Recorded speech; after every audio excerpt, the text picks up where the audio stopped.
ज़ुल्क़रनैन का जिक्र कुरान में किसी आम तारीखी बादशाह के तौर पर नहीं आता, बल्कि एक ऐसे इंसान के तौर पर आता है जिसे अल्लाह ने ताकत दी, मगर ताकत के साथ खौफ खुदा भी अता किया। कुरान कहता है कि हमने उसे ज़मीन में इक़्तिदार दिया और हर काम के लिए उसे असबाब अता किए। ये असबाब सिर्फ फ़ौज या हथियार नहीं थे, बल्कि फ़हम, बसीरत, फ़ैसला साजी और हालात को पहचानने की सलाहियत थी। यही वजह है कि ज़ुल्क़रनैन की कहानी तख्त से शुरू नहीं होती, बल्कि सफ़र से शुरू होती है, क्योंकि जो शख्स अल्लाह के दिए हुए वसाइल को समझ ले, वो सबसे पहले हरकत में आता है। वो मग़रिब की सिमत रवाना हुए। कुरान इस मंज़र को इंसानी मुशाहिदे के अंदाज में बयान करता है कि उन्हें यूँ महसूस हुआ जैसे सूरज एक स्याह चश्मे में ग़ुरूब हो रहा हो। ये बयान हमें ये सिखाता है कि कुरान साइंसी इस्तिलाहात की किताब नहीं, बल्कि इंसानी शऊर को बेदार करने वाली किताब है। वहाँ उन्हें एक कौम मिली और अल्लाह ने ज़ुल्क़रनैन को इख्तियार दिया कि वो चाहें तो सज़ा दें, चाहें तो भलाई इख्तियार करें। ये इख्तियार ही असल इम्तिहान था। ज़ुल्क़रनैन ने फ़ैसला किया कि जो जुल्म करेगा उसे सज़ा मिलेगी, और जो ईमान और नेकी इख्तियार करेगा उसके लिए नरमी और भलाई होगी। यहाँ कुरान किसी मखसूस कानून या सज़ा की तफसील नहीं देता, क्योंकि मकसद ज़ाबिता फ़ौजदारी देना नहीं, बल्कि उसूल क़ियादत सिखाना है। उसूल ये कि ताकत का मकसद इंतकाम नहीं, बल्कि इस्लाह है, और अदल का मतलब ये नहीं कि सबके साथ एक जैसा सलूक हो, बल्कि ये है कि हर एक को उसके अमल के मुताबिक जवाब दिया जाए। फिर कुरान कहता है सुम्मा अतबा सबबा। ये अल्फाज बार बार आते हैं और हर बार हमें याद दिलाते हैं कि ज़ुल्क़रनैन का सफ़र रुका नहीं, क्योंकि जिस इंसान को अल्लाह मकसद दे दे वो एक कामयाबी पर रुक नहीं जाता। ये दूसरा सफ़र मशरिक़ की तरफ था, जहाँ एक ऐसी कौम आबाद थी जिनके पास सूरज से बचने का कोई ज़रिया न था, न पुख्ता घर, न मजबूत छतें, न साया। वो खुले आसमान के नीचे ज़िंदगी गुजार रहे थे। यहाँ कुरान एक बहुत गहरा सबक देता है। ज़ुल्क़रनैन ने न कोई कानून नाफिज किया, न कोई तामीर की, न कोई फ़ौजी मुदाखलत की। क्यों? क्योंकि हर जगह ताकत का इस्तेमाल ज़रूरी नहीं होता। बाज़ औक़ात सबसे बड़ा अदल ये होता है कि तुम किसी कौम को उसके हाल पर छोड़ दो, क्योंकि अल्लाह उनके हालात को तुमसे बेहतर जानता है। ये हमें सिखाता है कि असल क़ियादत हर जगह कंट्रोल करने का नाम नहीं, बल्कि ये समझने का नाम है कि कहाँ रुकना है। फिर कुरान तीसरी बार कहता है सुम्मा अतबा सबबा। अब ज़ुल्क़रनैन एक ऐसे मकाम पर पहुँचते हैं जहाँ दो पहाड़ों के दरमियान एक कौम आबाद है।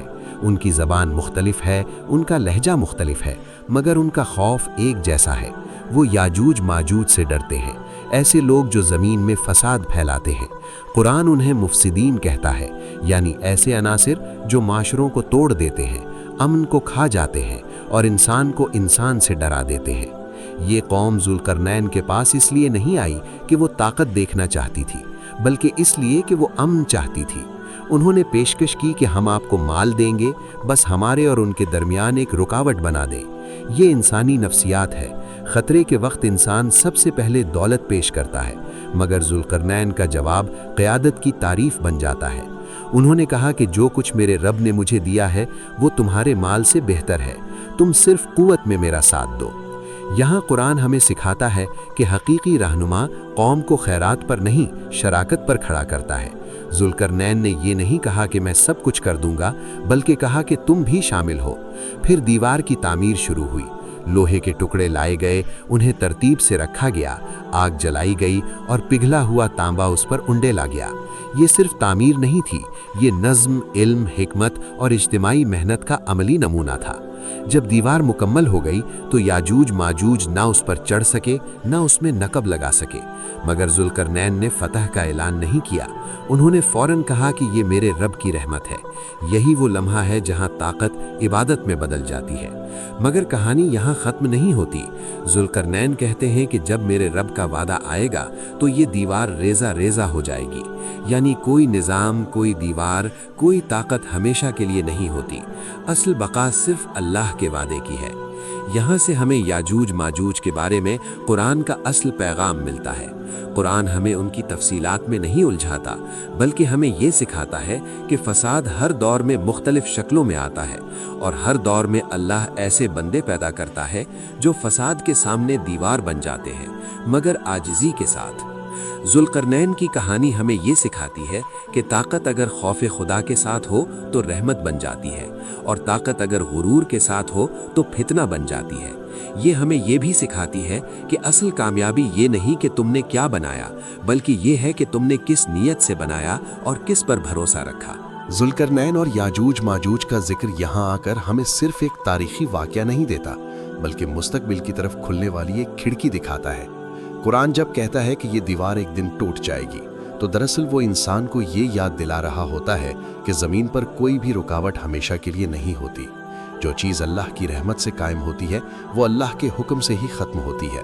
یہ دیوار بھی انسان کے بنائے ہوئے اسباب سے بنی تھی، مگر اس کی بقا اللہ کے وعدے سے جڑی ہوئی تھی۔ یہاں سے قیامت کا تصور آہستہ آہستہ سامنے آتا ہے۔ قرآن ہمیں یہ نہیں بتاتا کہ دیوار کب ٹوٹے گی، کیسے ٹوٹے گی، یا یاجوج ماجوج کی تعداد کتنی ہوگی، کیونکہ اصل مقصد تجسس کو بڑھانا نہیں بلکہ غفلت کو توڑنا ہے۔ انسان کو یہ سمجھانا ہے کہ جس دن اللہ کا وعدہ آئے گا، اس دن طاقت، ٹیکنالوجی، سرحدیں اور دیواریں سب بے معنی ہو جائیں گی۔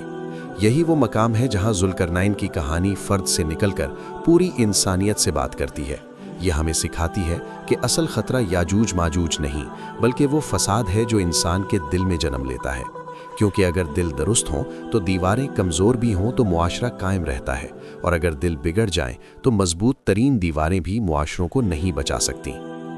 پھر ہم دیکھتے ہیں کہ ذوالقرنین اپنی پوری کہانی میں کہیں بھی خود کو نجات دہندہ نہیں کہتے۔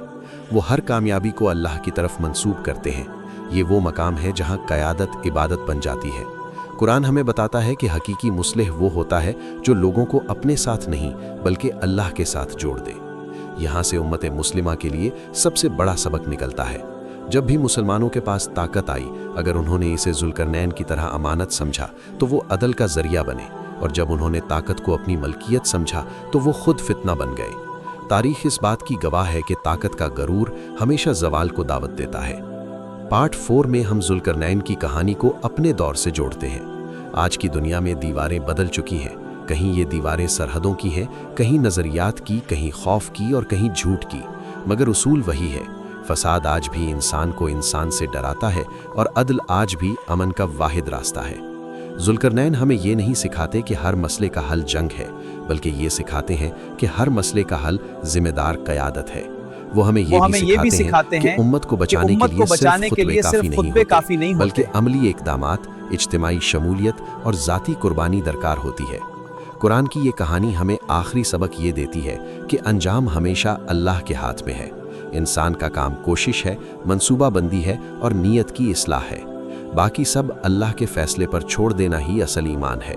ذوالقرنین کی عظمت اسی میں نہیں کہ انہوں نے دیوار بنائی، بلکہ اس میں ہے کہ دیوار بنانے کے بعد بھی سر جھکا کر کہا، یہ میرے رب کی رحمت ہے۔ یہی وہ سوچ ہے جو انسان کو طاقتور ہونے کے باوجود عاجز رکھتی ہے، اور یہی عاجزی انسان کو اللہ کے قریب کر دیتی ہے۔